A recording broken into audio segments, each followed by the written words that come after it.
So we're always going to talk about this eventually because people go crazy after every single thing that happens on every single wrestling show. So let's just get into it. Not saying that it's WWE versus AEW. That's kind of the pitch. If you did indeed see Dynamite last night, they have gone full in with this angle with the Devil, and Samoa Joe is now in cahoots with the Devil, and the Devil's henchmen are the brand new Ring of Honor tag team titles. Now, I always like when somebody doesn't like something that wrestling does. For all the weeks leading up to that, nobody has cared about the Ring of Honor tag team titles, but now they've gone to some people we don't like. Oh my gosh, we have ruined the Ring of Honor tag team title. Just pick a lane, man. Pick a lane and stick to it. Now, as I mentioned on Dynamite Ups and Downs, there'll be a card on the screen right now which you can click. I have no problem with this whatsoever. And as long as the reveal of the actual Devil is really good, I actually think I'll have a lot of fun with it. Now, I don't really understand Samoa Joe's motivations if we start treating it like Shakespeare, because I'm pretty sure he has gone out of his way the last few months, or the last 4 weeks or so, to protect MJF because he wanted him at 100%. And now, days before the pay-per-view, he's gone, nah, screw that. I'm going to team up with the Devil and we're just going to whip your ass. Now, again, there may be more to this that I don't know, so I may be jumping the gun. I may have forgotten about something. I am but a human. But that bit aside, I don't mind it at all. Who done it? A reveal storyline is as old as time itself. I mean, that's a wild exaggeration. And I think the issue I have when people say, oh my gosh, AEW has gone to WWE or sports entertainment, to use that word, is WWE does not own this kind of a narrative. WWE doesn't own sports entertainment.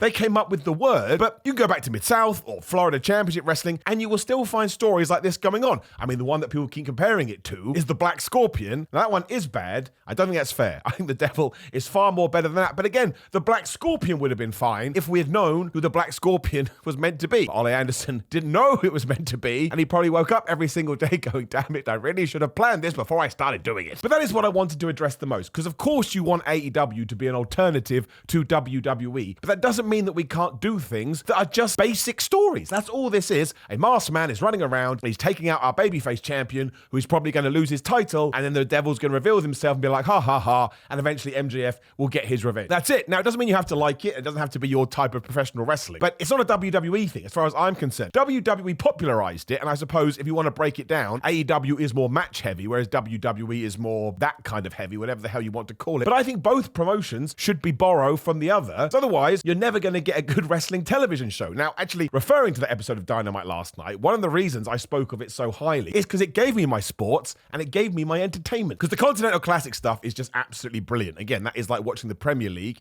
if you are into your football/soccer. Then you had the likes of Chris Statlander taking on Sky Blue, which I also thought was a really good match. And then, yes, you had all the stories as well, because we talked about the MJF stuff, you had the Edge and Christian stuff, Adam Copeland, you had everything with the Don Callis family, etc., etc. And when I was done with it, I was like, oh man, I really enjoyed myself. I felt entertained. There's that word again, because I got a little bit of something all around. That doesn't mean I can like every single thing. I've said this 1,000 times. There's 52 weeks of wrestling television, at least per company. I mean, there's more because everyone has multiple shows. So you can't have the arrogance about watching every single programming and then go, oh, can't believe that wasn't totally for me. It's never going to work out that way. So you have to take the rough with the smooth. For example, Sammy Guevara coming back. That's excellent, by the way. Just had, a brand new kid, a brand new as opposed to an old kid, just had a kid and has now flip-flopped back to being babyface. So I understand why we did have to do this. We've had to pivot because of the Kenny Omega stuff. That doesn't take the history out of it. It doesn't take the context out of it. And it just feels like one turn too many. Now I'm going to enjoy the 8-man that we do at World's End. But yes, when I break that one down, I'm just a little bit like, well, I kind of think we could have gone a different direction. And once again, as I said on Ups and Downs, if it turns out this is a ruse by Sammy,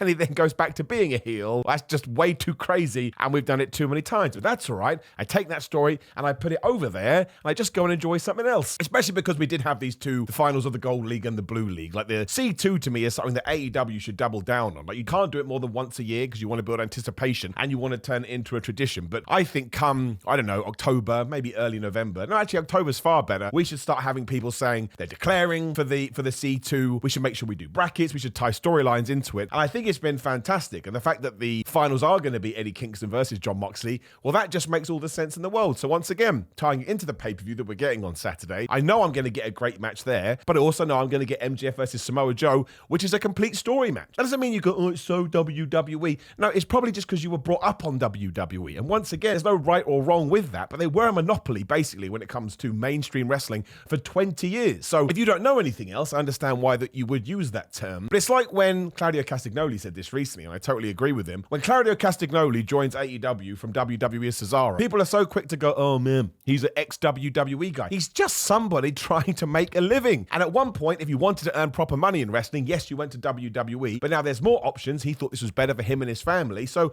he's just trying something new. It doesn't actually matter at all. So I don't want AEW, or Tony Khan, I suppose, to ever wake up one day and decide, oh, we're never going to do these kind of stories again, because I think that would be a detriment to the product. Now, you're going to get some good ones, you're going to get some bad ones. That's just how life works. But I don't think we can cast proper, not opinions, you'll add your opinions, but I don't think we're going to know whether this one was a success or a failure until the reveal happens. And sitting here right now, I think it has to be Adam Cole, which once again is the obvious choice, but obvious is absolutely fine. Because now you can say that that's why he was pushing MJF to team with Samoa Joe since day one, because he had all this planned out, because of course he didn't win the championship at All In. And the best theory that I've seen is that Britt Baker is actually helping him out as well. Now I know some of you are going to roll their eyes, but this does kind of tie into what we saw on the TV, because the very first time we saw the Devil, when they attacked Jay White, that Devil was a very slight, slender person, I guess you may say had feminine attributes. And given that Adam Cole and Britt Baker are a couple in real life, if they are happy to give it a go, and because it has just been popularized, like everybody knows this, it became like a WWE AEW thing at one point, I think you can run with it. And as long as all the justification is there, and as long as we sort of land the reveal, for lack of a better term, you may actually wind up with a group, Samoa Joe kind of situated on the outside, but it could be Britt Baker, Adam Cole, Wardlow, and the Kingdom, who then kind of go and take the championship from MJF, or maybe Samoa Joe already has it, again, depending on what happens this weekend. I think there's a lot to that, especially because the MJF character can then be a little bit of a scarred individual, because as we've learned throughout 2023, never had a friend, didn't understand how friendship worked, and now has not only been screwed over by Samoa Joe, who he did let in a little bit, and he did start to trust, but also his bestest of all the friends, Adam Cole, is going to properly stab him in the back. So I really don't have a problem with it. I knew that people weren't into that segment before I'd seen it, because sometimes the internet just does get up all in your face. And I watched it, and again, aside from the Samoa Joe motivations, it's perfectly fine. This is exactly what I assumed they would have done, and I have no problem with two masked men being the Ring of Honor Tag Team Champions, especially if it does turn out to be Mike Bennett and Matt Taven. I mean, once again, it ties into the history, right? So you can put this all together in a little package, and bling, it comes out, and it makes all the sense in the world. So I've got no problem if you hate it and you don't like it. It's not the kind of wrestling that you want, but I don't think we should start saying, oh, AEW's becoming too much like WWE, when, A, once I've already said, you can't equate these two things together all the time. It's not fair, and you're actually putting a company, a promotion in a box, which you shouldn't do. But also, again, when you kind of lay out those 2 hours of Dynamite, there was some amazing wrestling, and the culmination to a tournament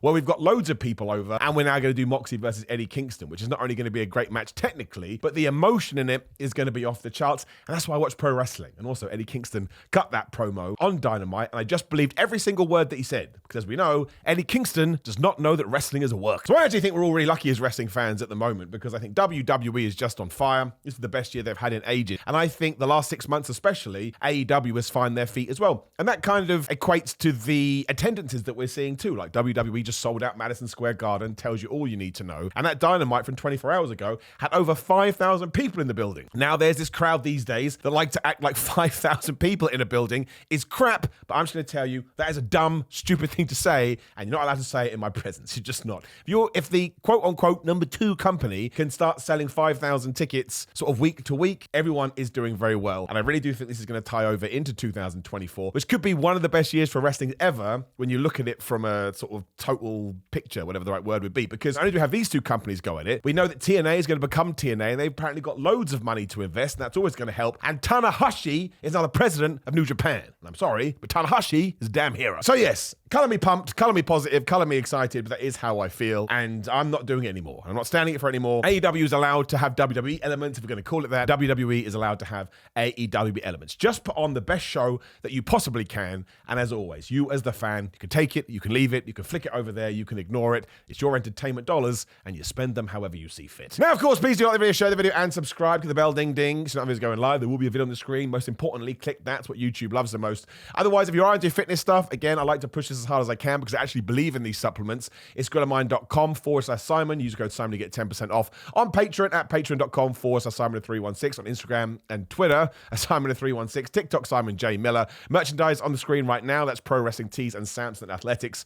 And I think that's everything. I usually forget something, but that's okay. More importantly, just interact with the video as much as you can. And thank you for giving me a few minutes of your time today. Take care, my friends. Enjoy the AEW pay-per-view this weekend. Otherwise, what's the point? See you soon.